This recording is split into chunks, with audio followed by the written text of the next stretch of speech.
How do you like my garbage truck? This truck is in honor of Kamala and Joe Biden. The only garbage I see floating out there is his supporters. RFK Jr. said doctors once found a parasite, a dead worm, in his brain. This is someone who is increasingly unstable, obsessed with revenge. God! No! No, God!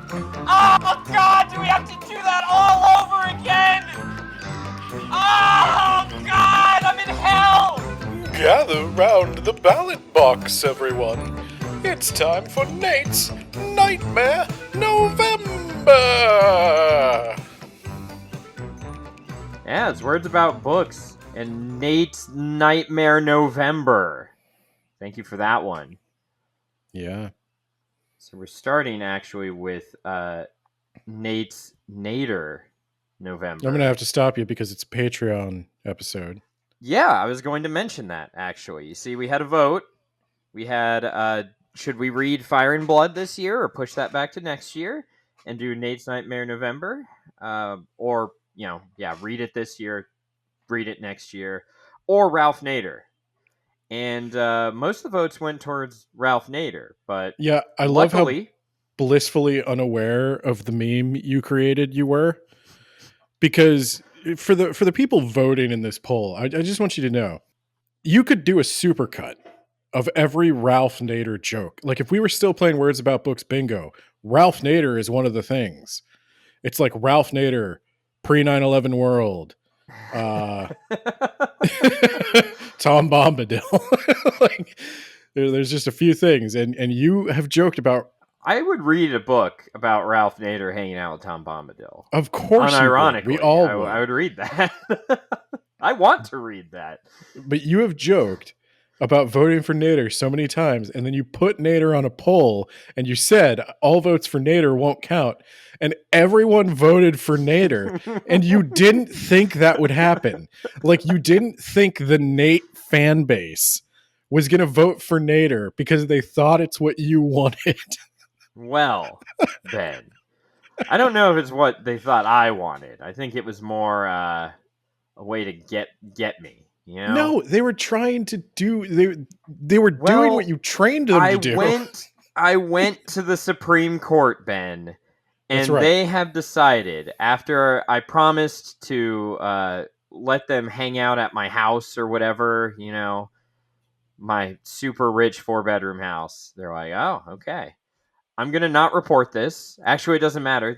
They can report it. They're immune from all prosecution. They're just like, you know what? Yeah, we gave Clarence Thomas season tickets to Hershey Park.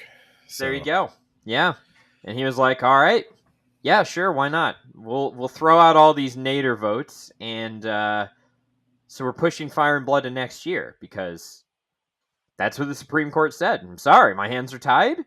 They are the supreme law of the land. They are the 6 most powerful people in the entire nation. And we should all bow down to them. And maybe, I don't know, you want to put like crowns on them? Is that like imperial crowns? So there was a revolutionary bleep there as we cut from a line of discussion that would get us into trouble to where we are now. Yeah. And so yeah, this came out for a couple of reasons. This whole Nate's Nightmare November thing, like we were trying to do Ben's Horror Bullshit Month, and your fear of the election just crept in, like no ghost I could conjure could possibly distract you from the actual out right before horror. The election. This episode is of the election. So this is a pre-2024 election world. This is the last episode before the post-2024 election world. Yeah, and so to throw, I think, if I understand what you've read correctly, unlike the actual American electoral process, we're throwing at least a bone to the popular vote. Yes. And we're giving them a little bit of Nader before you go and do whatever it is you wanted to do anyway. Exactly. We threw out all your Nader votes, but we're going to throw you a bone, okay? And unlike the 2000 election, that bone is not George W. Bush, okay? You actually get something you might have wanted. Yep. We're going to give you all that Nader. We're going to finally figure out. I'll be real with you. I don't know anything about Ralph Nader other than like he was very passionate about seat belts or something. Seatbelts, and he also sued the airlines for some shit. He's, reading this book, I think Ralph Nader is a true believer. So what is the book? So this book is Breaking Through. Hold on, god damn it. The one thing he couldn't do was actually break through. That's you read a whole book and you don't even know the title. Breaking Through Power. It's Easier Than We Think by Ralph Nader. No, it's about as hard as we think. That's the one thing he miscalculated. Well, see, Ben, that's where you're wrong. And that's where you need a little bit of Nader in your life. Okay. Fill me up with that Naderade. Did you say Naderade? Originally published in 2016. Oh boy. So this is a pre-Trump world. Is it? Or is it 2016? That was the Yeah, but election. Trump wasn't in office yet. Okay. Pre-Trump world, but not entirely. Like we saw it on the horizon. Yeah, but there was a 99% chance that Hillary was winning that election according to some guy or some polls or whatever. Yeah, according to Saturday Night Live, Hillary had that locked down. And Jill Stein ruined it for her, ? Actually, I wanted to bring up Jill Stein. Okay. Anyway. And Nader. So they talked to... you hear a lot of like, well, Ralph Nader cost Al Gore the election. And I was like, that sounds like oversimplifying things. And they said the same thing, like Jill Stein cost Hillary the election. And I'm like, I don't... she's Hillary Clinton, guys. Like I think Harris is probably the most liked of the last 3 Democratic candidates because we know the least about her, I know enough not to like her, but I still voted for her. I unfortunately know some stuff about her, and I'm like, all right. I guess you're better than Joe Biden. Yeah, I mean she's like conscious, by which I mean awake, not like anything about the issues. She has a pulse. So I did the math, all right, and this is going to be an episode. Let me make it clear that while I did look at stuff, I don't do research, all right, not for this podcast at least. So if anything I said is wrong, you're welcome to reach out and correct me. But also, I guess be civil or go fuck yourself. Also, keep in mind this is what it looks like when we let Nate be in charge of the rabbit holes. So if at any point during this you miss Bigfoot, you let me know. Well, what if Ralph Nader is preserving the world so that Bigfoot can continue to exist, Ben? I'm back in. I'm interested in what you're talking about again. Jill Stein, was it? Yeah, we're talking about Jill Stein. So, Okay. Doing the math, it would have taken 80% of the voters who voted for Jill Stein to vote for Hillary for her to have won Pennsylvania, and I just don't see that happening. Pretty sure they would have just stayed home. And if any of them voted for Trump, you would need to factor that in. So to be safe, you'd probably want to do 90% of them in order to win Pennsylvania. So Hillary could have potentially won Wisconsin and Michigan, potentially, if Jill Stein didn't exist in a magical world where she got finger snapped out of existence on election day. But she's not winning Pennsylvania, so she's not winning the election. But, and I'll circle back around to Jill Stein at some point. All right. Because I'm probably going to compare her to Nader and how we don't deserve Nader, But looking at the fucking 2000 election, I did not realize it came down to about 500 votes. Gore won by about 500 votes at the popular vote, and Bush beat, according to the Supreme Court, Bush won Florida by about 500 votes. And Nader got tens of thousands of votes. And I was like, holy shit, he actually did probably cost Gore the election. Yeah. I don't think it's oversimplifying. Nader got a shitload of votes in the 2000 election. It's probably a little tough to imagine, though, for our younger listeners, that like back in that election, there was a huge number of people who were like, yeah, it's the same difference. And they were probably kind of right. Like, Gore I mean, the cared a Iraq, little bit more about the environment. Nader does bring up that that Gore was kind of like I don't know if he said corporate environmentalist, but like he's, he did the inconvenient truth, but then he had a house that just pulled so much electricity, like a ridiculous amount. Like he wants us collectively to cut down on emissions, but not like him personally. And he also, I think, was invested in oil companies like Jill Stein, by the way. She got wealthy by investing in oil companies. Kind of seems like not what the Green candidate should be doing. And also, Al Gore invented the internet, and George W. Bush did not, sir. yeah, but George W. Bush just seems like a guy I could have a beer with, you know? Like Al That Gore is what seems they like said. yeah, I know, I was there. I was But alive. well, not all of our listeners. I don't know, actually. I don't know our age demographic, but I mean, really, it was to get Dick Cheney in the White House. Some of our listeners are Canadian and they don't know who any of these people are, except the That's ones fine. who became president. You're better off.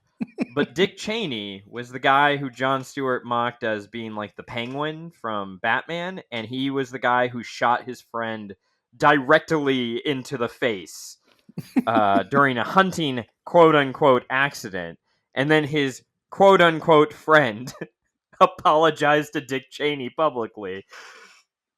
I don't know if that was really an accident, but The accident was that he lived. yeah, that's what I'm saying. That's why that guy apologized. Like, Dick, I'm really sorry. Please don't shoot me again. And Dick Cheney didn't. He's not so bad. At least I don't 'cause think he he knew shot him again. He couldn't get away with it if he shot him again. It would look way too suspicious. No, he probably could. They would actually have to pretend to investigate that time. They're like, oh, he shot his friend in the face, and then he waited like 18 hours to report it to the authorities. But he's Dick Cheney. I mean, Ted Kennedy got away with it. yeah, but The worst And Kennedy. Well, the I second was, worst. yeah, exactly. Kennedy. I was Yeah. gonna say I used to think he was the worst Kennedy, and then Yeah. then along came RFK Jr. The Whale Slayer.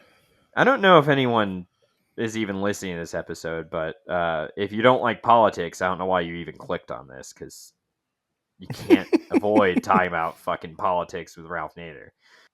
So do you think where you were going with that? Do you think Nader did the right thing? oh, that's hard for me to say, Ben, because so every time in this book that something comes up that I'm like, oh boy, Nader, I don't know about that one, because like you said, where you're like, it turns out it is actually as hard as we think, and Nader's like, well, actually, if we just like did this and this, like get a movement going. Yeah, if we just Balance. got a movement of millions, hundreds of millions of people going. Oh, he said If we he just advocates did that. starting at the local level. If we just flipped every town in America, Yeah. just like that. Well, so when one of the things he says in the book, which made me pause and start laughing, is like, one of the things that is here to protect the American citizen is enshrined in the Constitution. It's our three branches of government. And I started howling with laughter. I was like, oh my God, Nader, I don't know if you know this. It's like 1.5 now. And then he goes on to be like, yeah, no, business has been, since like the 60s and 70s, concerted effort to get into the judicial system, get judges on their side. I mean, this was before the Supreme Court was a supermajority of, God, how do I nicely say a bunch of fuckwits who need to hurry up and just go away? That's probably the nicest way you can say it. Yeah.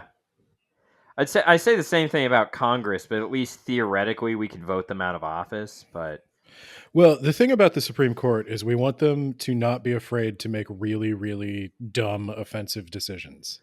We want to give it back to the states, Ben, but not to like the people of those states, but like to the laws that those states passed, possibly in the last 100 or 200 years. Do we? No.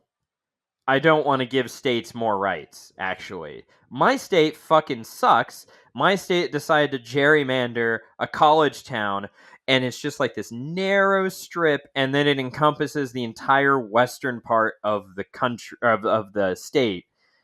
And But didn't your state also like go pro-choice? yes, Totally we did, and they are trying, and they're trying to take that find a away way because to take that they- away from us because they because thought this- that they would win. Yeah, the state did the wrong thing. I gave states the right to choose, and they chose the right to choose. Yeah, they decided that our state decided, a very deep red state decided, we wanted to have abortion in at least the case of a medical emergency, rape or incest. I guess you can't say that on YouTube. Sexual assault or incest, is that better? You could say whatever you want. I don't care. Okay, cool. So, see, this is the thing YouTubers say. Like, this is my little soapbox. But YouTubers are always like, "Oh, you got to censor yourself for the algorithm," and yeah, you do for the algorithm. You do. Your video won't get promoted, and advertisers don't want to run ads on it. You'll get demonetized and all that stuff. But like, you're still allowed to upload it to YouTube. Like, it's still cool. there. Fuck it. So, yeah, if anyone wants to look. I actually read up on something outside this book. Shocking, I know. That sounds like research. Yeah, it's really weird. First of all, I don't know where I'm going to ever get this in, but that whole seatbelts thing about how cars are unsafe, and Nader was working on getting that implemented into both practice and in law. GM hired prostitutes to like try to like they had a private eye follow him around to get dirt on him, and when they couldn't find dirt, they just hired prostitutes to try to frame him for a crime. So that's nice. Sounds about right. It's like how Boeing basically killed that guy. Yeah, they killed two guys, right? Yeah. There were definitely two guys that were going to testify against Boeing, and then they died. And then the media was just like, well, I mean, they said he was really depressed or something. And I'm like, so depressed that he was going to testify? What? Well, he also he was so depressed that he left a note saying, "If anything happens to me, it was not suicide." Yeah, that's what you do when you write a suicide note. Yeah. If anything happens to me, Boeing is innocent. I want this to be my official testimony. Signed, this guy. And they would have gotten away with it too if it weren't for those pesky doors that kept falling off. So if they weren't just an absolute shit company that couldn't make a plane, they would have gotten away with it. So did Nader do the right thing? I don't know, but he got people invested, that's for sure. And then in 2004, when John Kerry's campaign, they wanted Nader to drop out because they were like, "You're gonna spoil the campaign for me." John Kerry's fucking boring. He's walking Ambien. There's like, even if there wasn't a popular war, because this was before people like turned on Iraq. Kerry, you're fucking boring. You're so goddamn boring. Please just stop. Anyway, so Nader apparently gave the Kerry campaign 20 pages of things he wanted to see. Like, these are the most important things to me in my movement. Pick 3. And if you promote those 3 things, I won't run. And then he never heard back. So he ran. And then the Kerry campaign was like, "Bro, what's up with this? You need to, you're going to cost us the election. You need to just pick 3. Just pick 3 things. He was not going to run if you just pick 3. Did he cost John Kerry the election? No, John Kerry was fucking boring. John Kerry was the only Democrat in my lifetime who lost the popular vote. Isn't that fucking weird? To George W. Bush. The world's most adorable murderer. I do like that Bush just like left. Yeah. Like when he was done, he went to the ranch and he fucked off. That's probably all he wanted to do anyway. It's like, okay, you know what? Good for you, man. I'm glad I don't have to hear you talk anymore. Yeah, I'll tell you what. I'd listen to 100 George W. Bush speeches, Oh my God. speeches before I'd listen to 5 minutes of Trump talking. Oh my God. This is why, like, my George wife Bush was at listening least to- funny. Yeah. And my wife was listening to the debate, and I was like, how can you even stand that? It's the ravings of like he's stringing together all the key phrases, but also he's running it through like a human computer that's like not working anywhere near maximum efficiency. It's kind of like breaking down in real time. Yeah, I mean, honest to God, Chat GPT would probably do a better job as president. I'd vote for it. So Nader even has. I'm just kind of going all over the place. I kind of figured this would be kind of a looser episode. What is the book trying to do? He wants us. The first thing, Ben, the very first thing is to have higher expectations for our government, because the media and our shitty government kind of is just like, yeah, this is how things are. We're shit. This is how things will always be. And so we just kind of expect. Like, I don't think there's a lot of people on either side of the aisle or who vote for a third party who would say that Capitol Hill is not utterly corrupt. They might Yeah, have differing opinions on like who is corrupt and who isn't, but it's all of them. Spoiler alert, all of them. I'm with you. And that's just like one of the things about change is recognizing that we can and should do better. We should do better. I need sort of a map as to the can.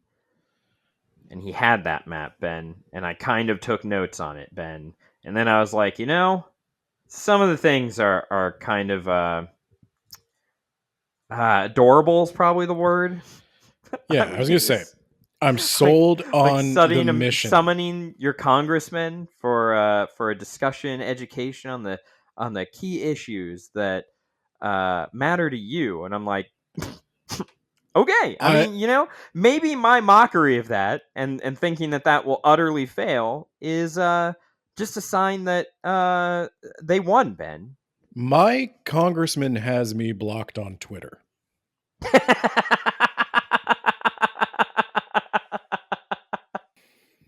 So oh God, that's some good shit. I don't want to talk to him, and he doesn't want to talk to me. What's the next thing? He recommended getting involved at the local level to be engaged in the democratic process, Ben. Okay, so where would I start? How do I get involved at the local level? So start by gaining a vested interest in, I don't know, if you have a city council or a city commission or whatever label they put on that. It's starting to get more involved in what they're doing, what they're proposing, what your community needs. What if I don't care if we have the Halloween parade this year? Well, there you go. You're getting involved because you know there is a Halloween parade, Ben. Okay, do you want to know why I know there's a Halloween parade? Because God. this election, the previous election, like the one that was 2 years ago, I went to vote in person, and there was a weird little man handing out things like handwritten notes on behalf of his father. This is a grown man. On behalf of his father who was running for the city council. And he was like, you can't solicit at a polling place, right? Yeah, well, he did. He was some weird little asshole. Call the police. I don't This care. weird little asshole hauled away, Ben. And he goes, "You should vote for my dad because you guys like the Halloween parade." And I was like, "Do I look Like I attend Yes. the Halloween parade. Yes, you look like And- you're dressed up as Bigfoot as we speak. Could be. I'm wearing an orange Snuggie, but I was like, okay, so the Halloween parade, and he's like, yeah. So my dad, the reason we didn't have the Halloween parade 2 years ago was because of the Democrats. And I was thinking to myself, like, wait, 2 years, that was COVID, right? That's why we didn't have a Halloween parade in the middle of COVID. How dare you? And he was like, yeah, because the Democrats took it away from us. And I was like, But did we have one the year before? Is this just a bi-yearly parade? if I had children and you were the guy organizing the Halloween parade, they would go nowhere near it. Like, I get a bad vibe from you, dude. I wish you could come up with an example other than the Halloween parade, which is for children. Fucking Democrats. Yeah, I was like, I fucking cancel it. I don't care. Cancel the schools. Damn the children. I don't care. And I was like, so I went in and I voted Democrat, and then I walked out. And you know what? The Democrat lady, there was a Democrat lady standing there. She was running for city council. She shook my hand and she was like, so do you guys like you like living here? And I was like, it's all right. No. I could tell you my least favorite part is not being able to walk into a polling place without a series of awkward social interactions. But other than that, it's mostly fine. And she's like, well, we're trying to get a lot of local businesses in for young people like yourself. I was like, I'm not as young as I might look. She was just trying to flatter you, Ben. Yeah. I was like, I don't know how young I look to these people, but Depends. Did you shave or not? That'll. I don't know if I'd shaved. Maybe that's why she thought I was this spry. I went to buy a lotto ticket during mask wearing times. I don't think it was actual lockdown, but they asked me how old I was, and I was like, "I'm 30." What? How is that a question? Do I look super young? You only have to be 18. Do you think I look 17 or younger? Yeah, I don't know.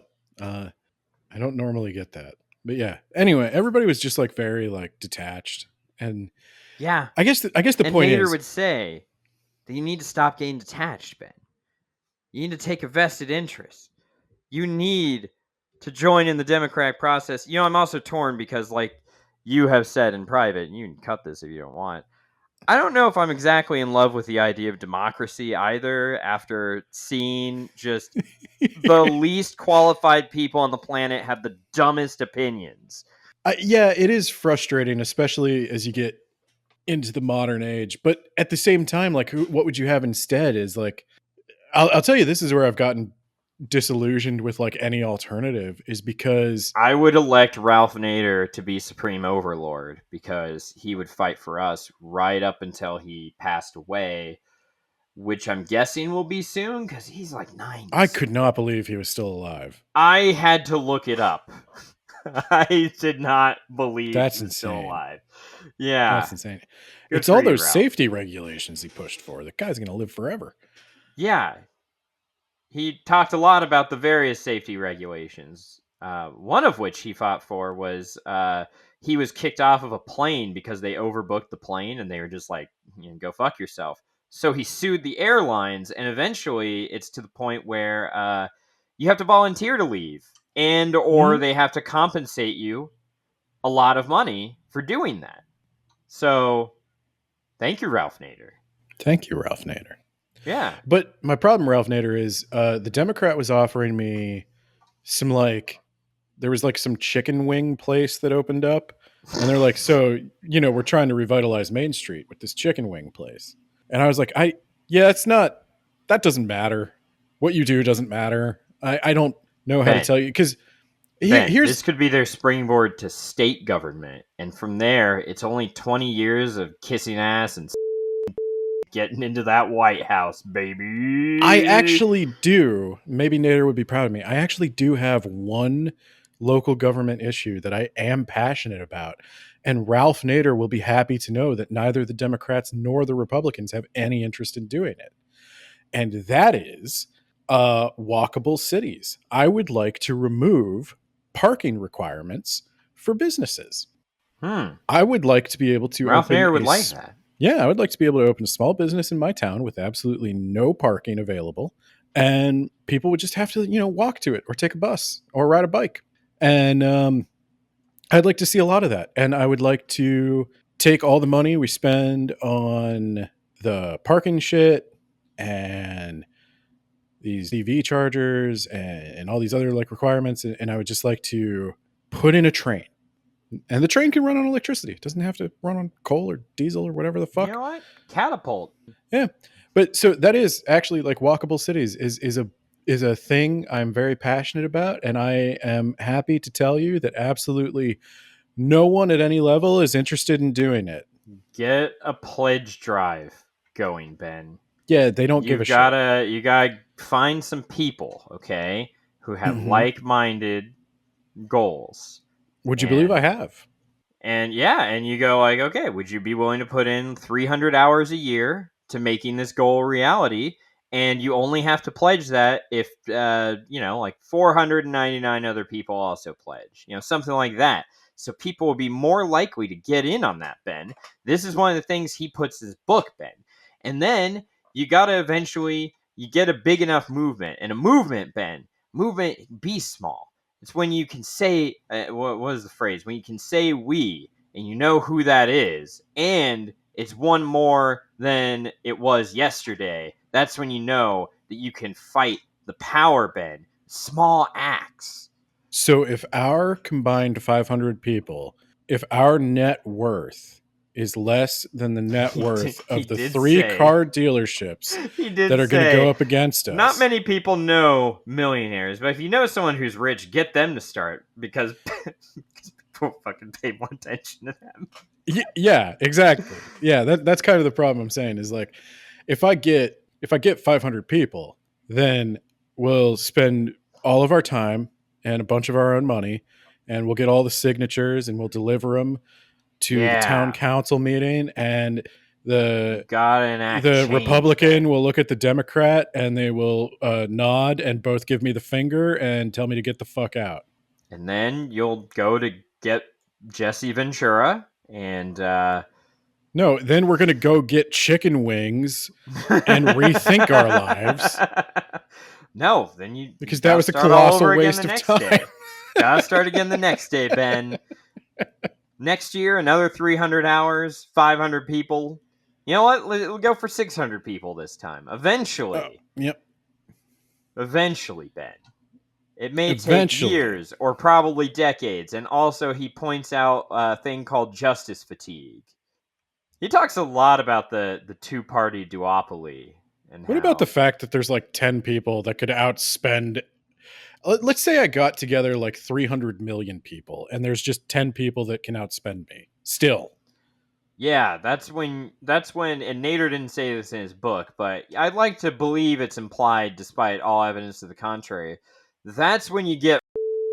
I didn't realize that Eisenhower in his farewell speech about the military-industrial complex, in the original draft, he called it the military-industrial congressional complex. And I was like, that tracks. Yeah.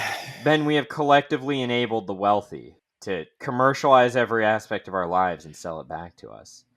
How does Ralph Nader account for his own failure to change things? He did change things. Maybe not on the presidential level. And also, he did cause score. So, So I have to wear a seatbelt, and the airline has to make one of us volunteer to get off the plane. They don't have to stop overbooking planes. But they do have to make one of us. Like making AIDS medicine actually affordable to people who need it. Did he do that? No, but he brought up people that he likes who campaigned for shit like that. Okay.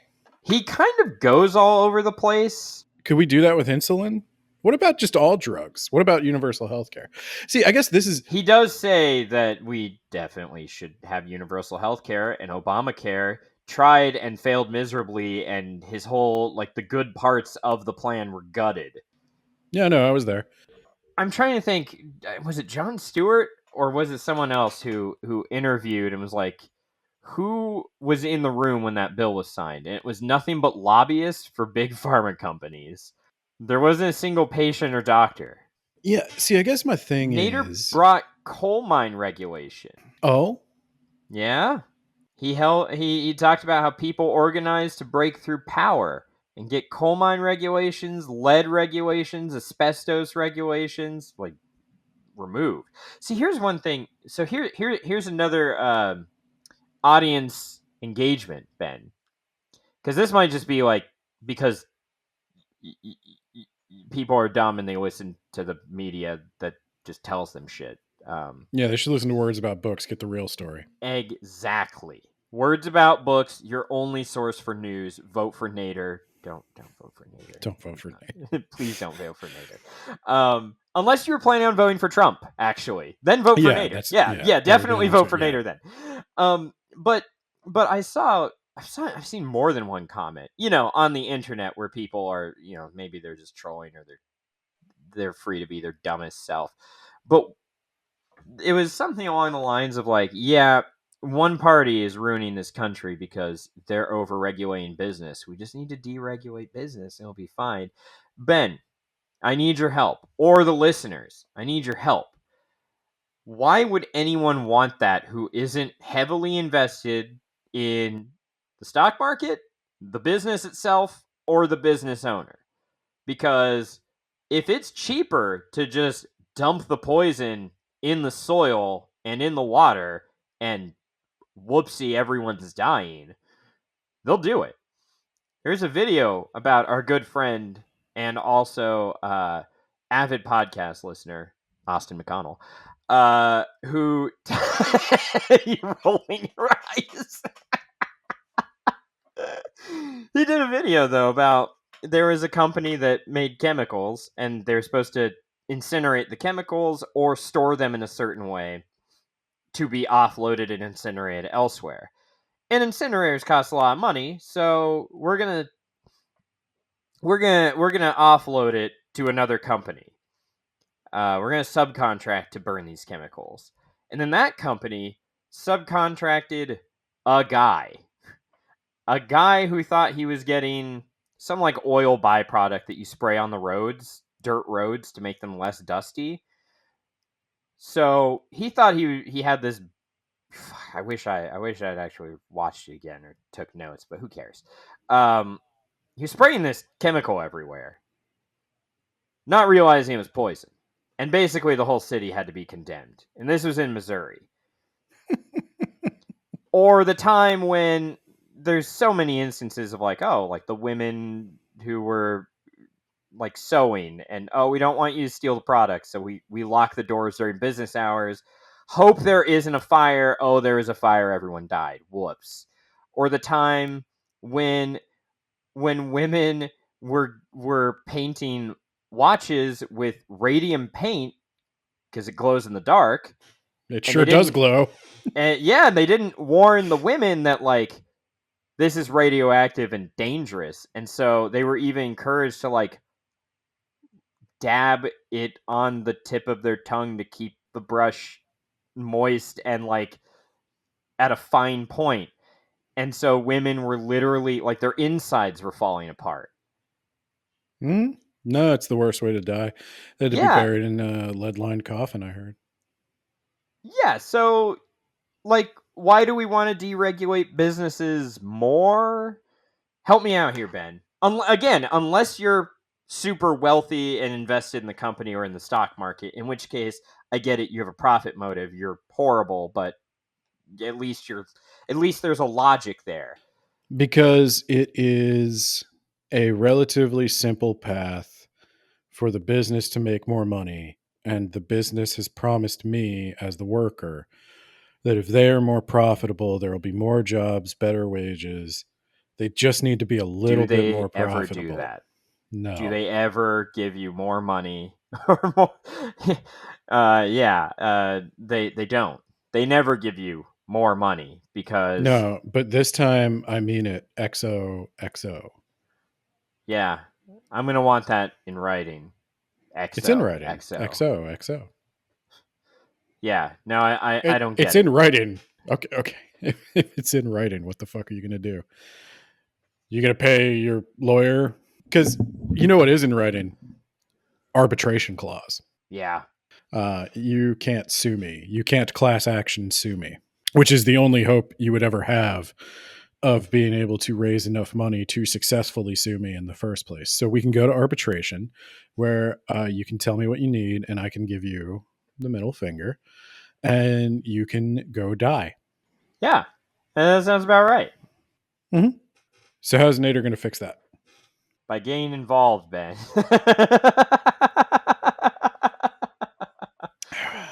I kind of disagree with Nader on I don't think we can I get okay, great, let's fix the small things for sure. But the big thing of the duopoly where the Republicans and the Democrats divide and conquer us and they basically push out anyone outside of their power. Yeah, fuck them. I don't think we're fixing that without just a complete overhaul. What are some positives from the book? Positives, like all the things that he did, and also if we weren't such jaded motherfuckers, we would join a political movement and save the day, Ben, save the world. So I guess is that the main message of Nader's book? Is the main message that like it's only ridiculous to vote for a third party because we tell ourselves it's ridiculous to vote for a third party? I think the main message of his book is we tell ourselves that we have no power, but we do have power in numbers. Yeah. So it's like I don't have power, but in theory, if I could get hundreds of millions of people to agree with me and do exactly what I told them to do, then I would have the power of hundreds of millions of people. You But know, there's a I feel like the guy. Green Party should have maybe focused on more local and state. They don't have anyone outside of local elections. But there's one guy named Elon Musk who can just buy Twitter, which is like one of the nation's most successful media outlets at the time, and just destroy it overnight on a whim. Yeah. And he could do that like as many times as he wants. Well, I guess that's my thing because I didn't read the book, obviously. I'm playing the Nate role where I just naysay everything. Yeah. I'm the negative. Corporations Nancy. are people, Ben. And I would like for one of them to be public. So I guess my understanding of Ralph Nader was that he was a bit of an idealist. He had some... We don't have to live within corporate imposed limitations, Ben. We just have to shape an economy where corporations are our servants rather than our masters. I understand that. But this is my thing with Nader, circling back.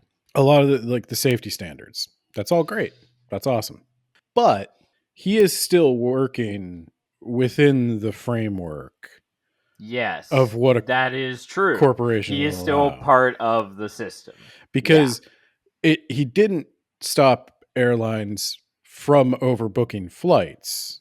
He just made it so it was a little bit more inconvenient for them to overbook flights. People still get kicked off flights. Yeah. And they're not really made whole for it. They're just maybe given some money in a later flight. And he made coal mines a bit safer, probably reduced a significant number of deaths, probably reduced a significant number of vehicle deaths with those safety regulations too. And that's all great. And I kind of wonder, going back to like the Bush Gore election, it was a different time. Like I remember pre 9/11 world. Rage Against the Machine had a music video for their song Testify, where Al Gore and George Bush are an alien who comes to Earth and splits into two. And it's Al Gore and George Bush. And George Carlin used to do a bit about how voting is stupid and meaningless, and stay home on voting on election day.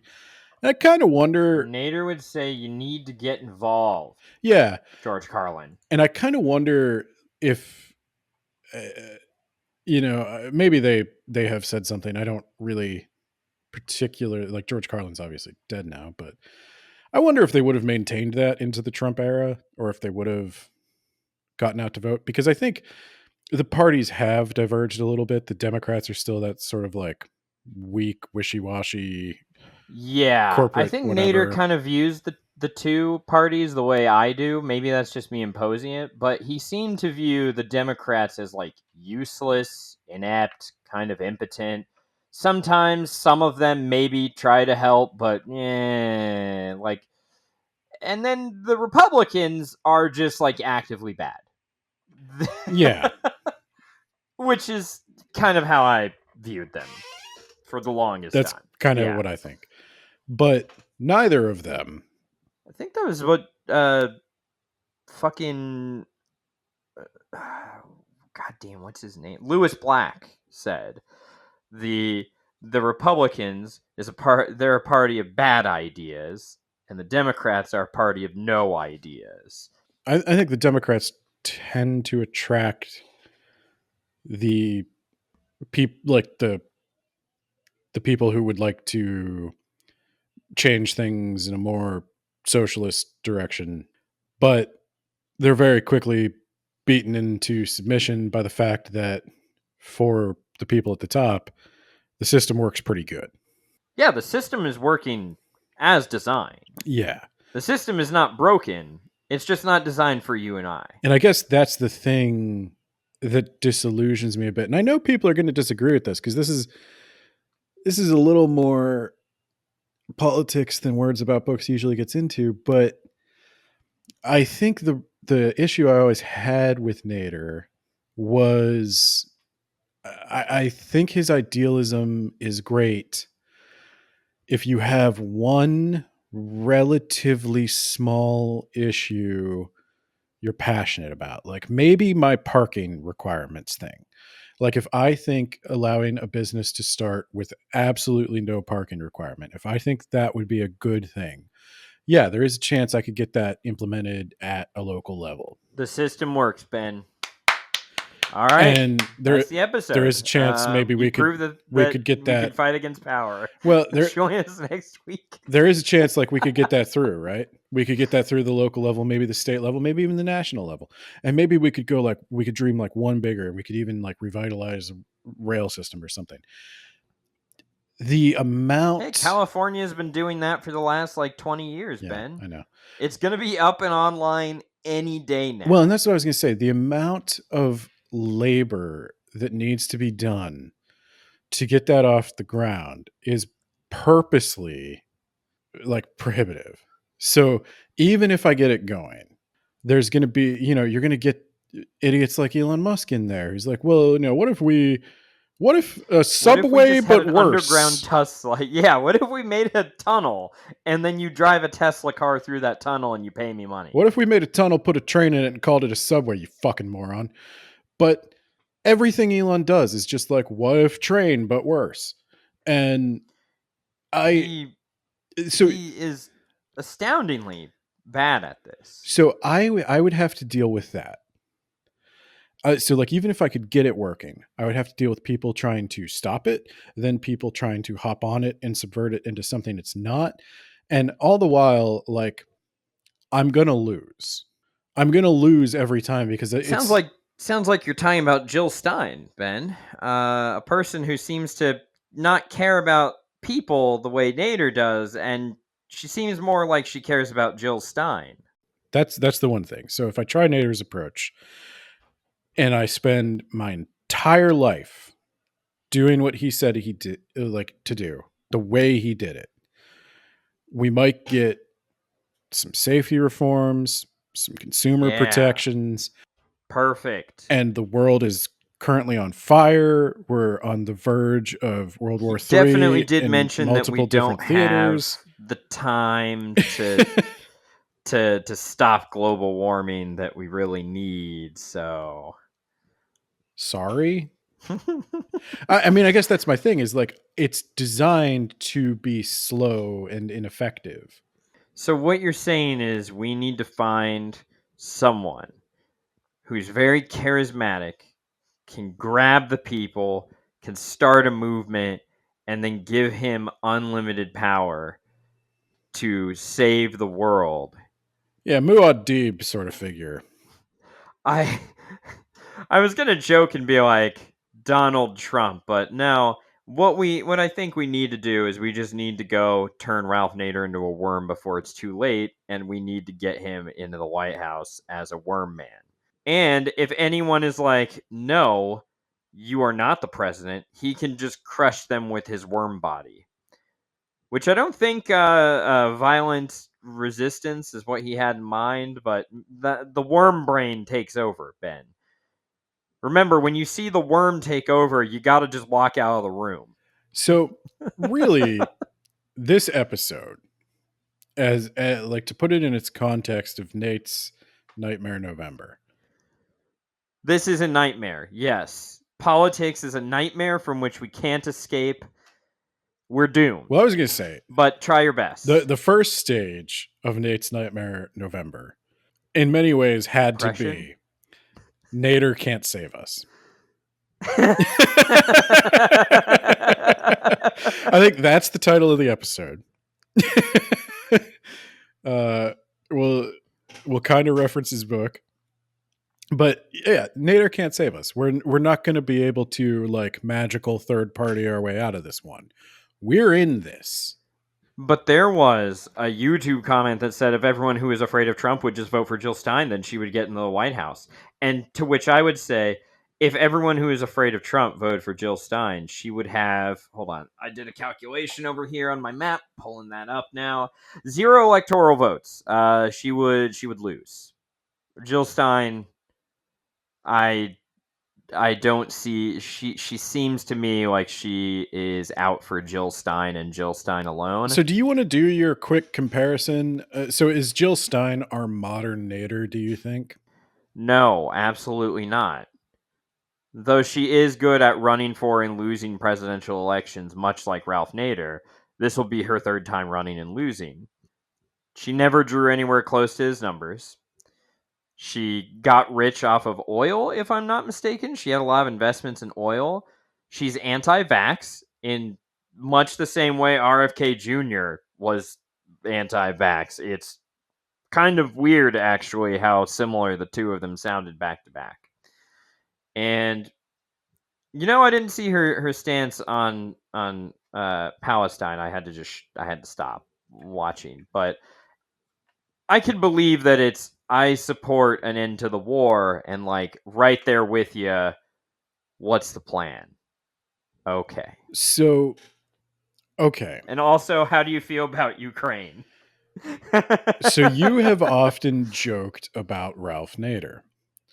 Has reading this book changed your mind about Nader? Is he less of a joke to you? Is he more of a serious person? I will continue to bring up Ralph Nader and joke about him. But I definitely respect him a lot after reading this book.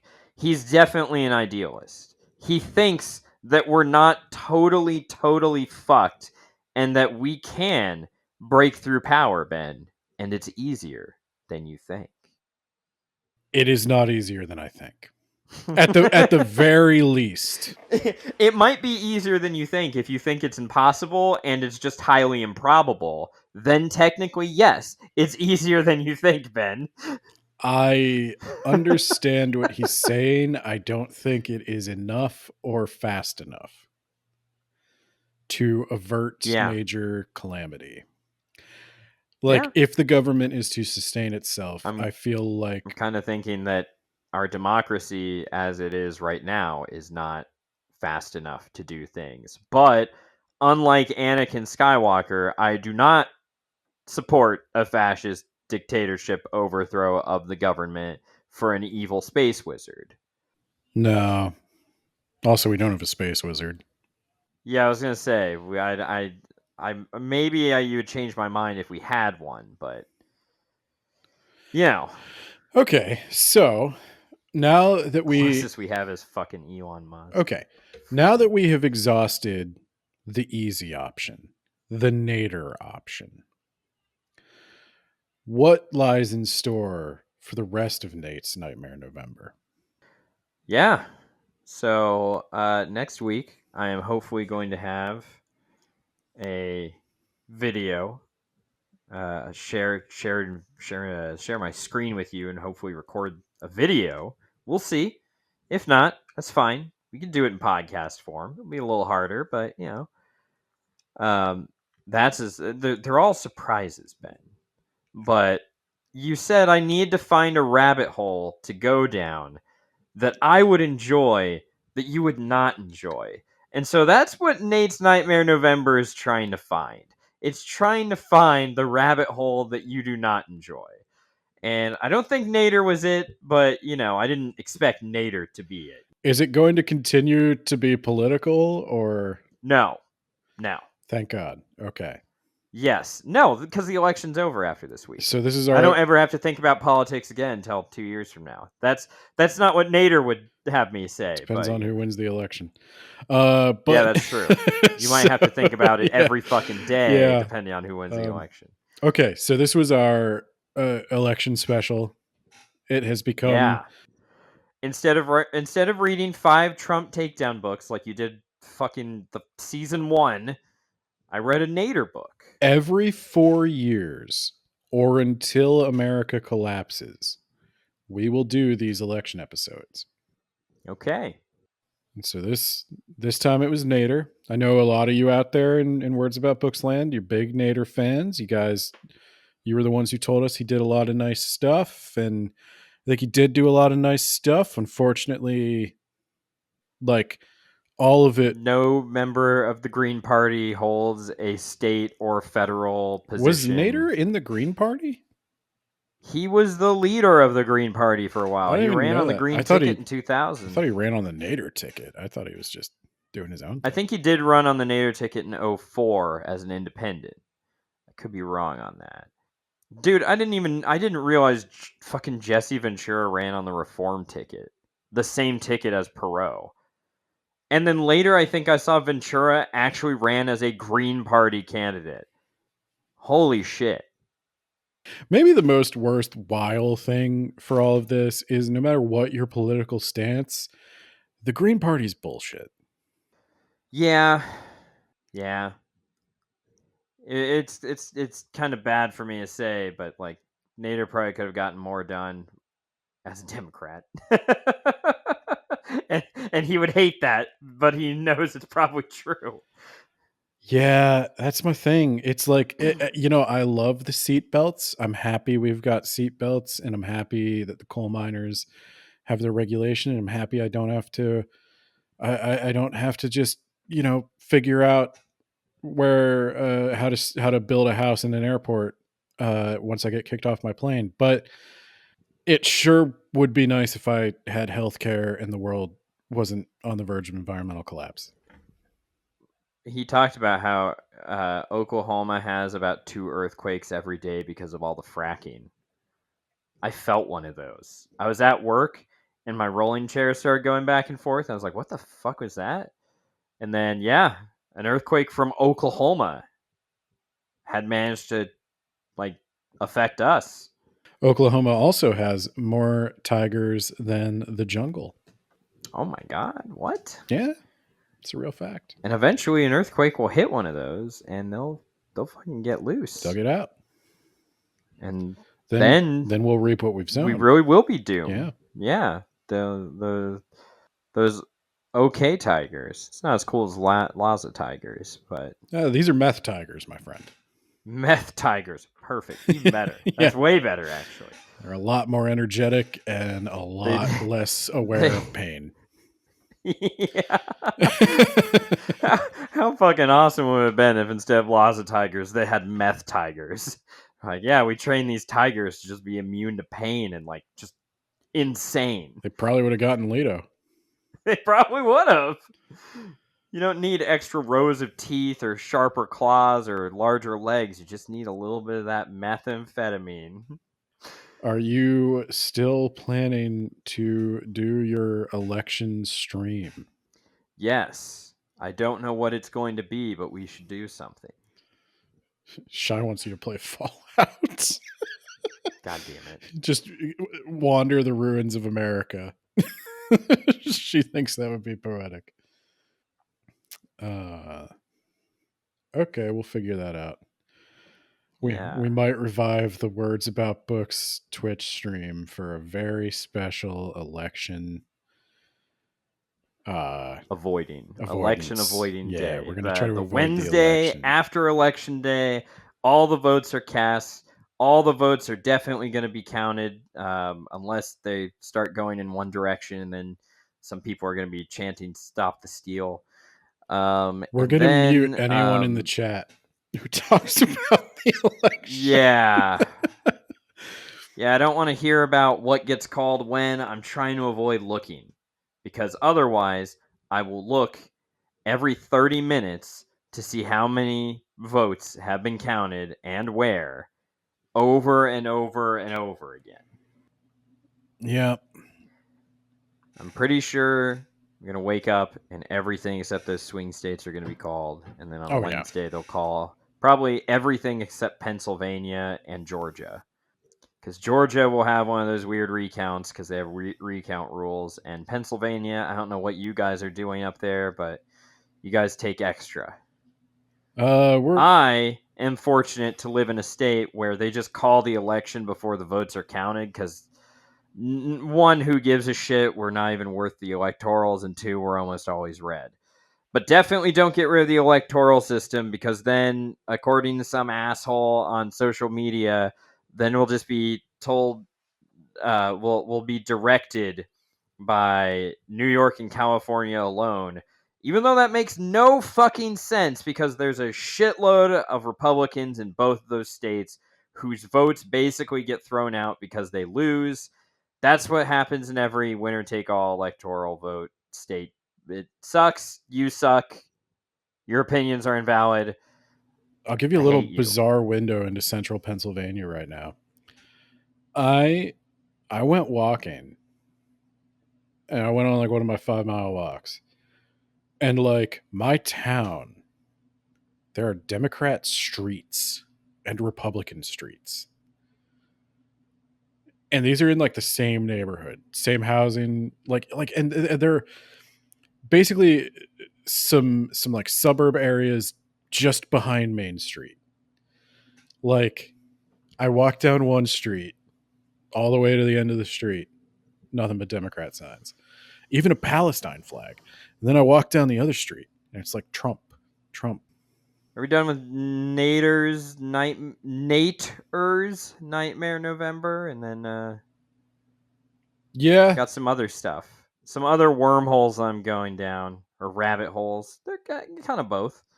And one of them, at least, has to annoy the shit out of you. That's what we're going to find out. Dare I even ask if this has anything to do with books? Yes.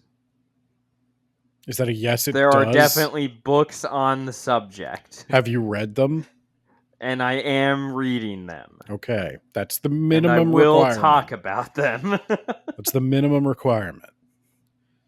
I feel like we didn't really talk about Nader's book. We just kind of yelled at Nader for not being better. Hey, Nader's not the problem.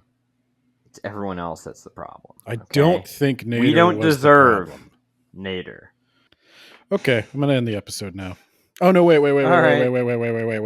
Our patrons. Yeah, them. Made this them. All possible. Okay, listen up. These are all the people that voted for Nader, except Spooky Shy, because I know for a fact Spooky Shy didn't vote. In the Patreon, she voted in the normal election, not the Patreon election. So Spooky Shy with a Y on TikTok. This one wasn't your fault, though you could have voted against it.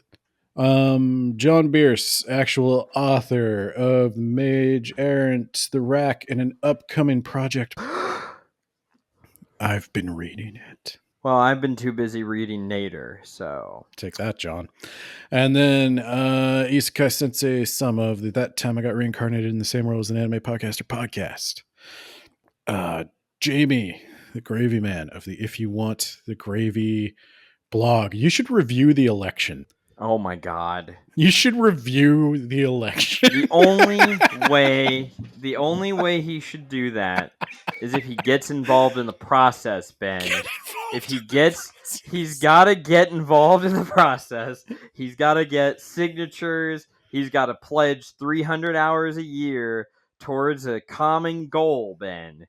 You know, as someone who tried to get together a small group of people to fight one asshole, it took like a year and a half and was about only 33% successful.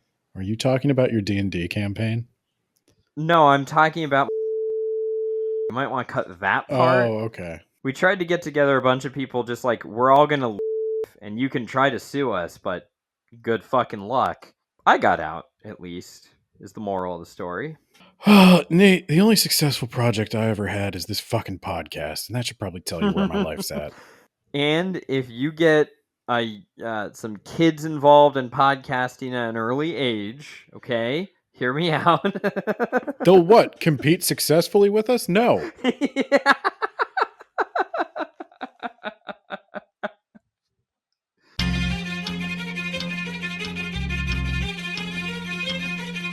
Word life. This is basic Nadernomics.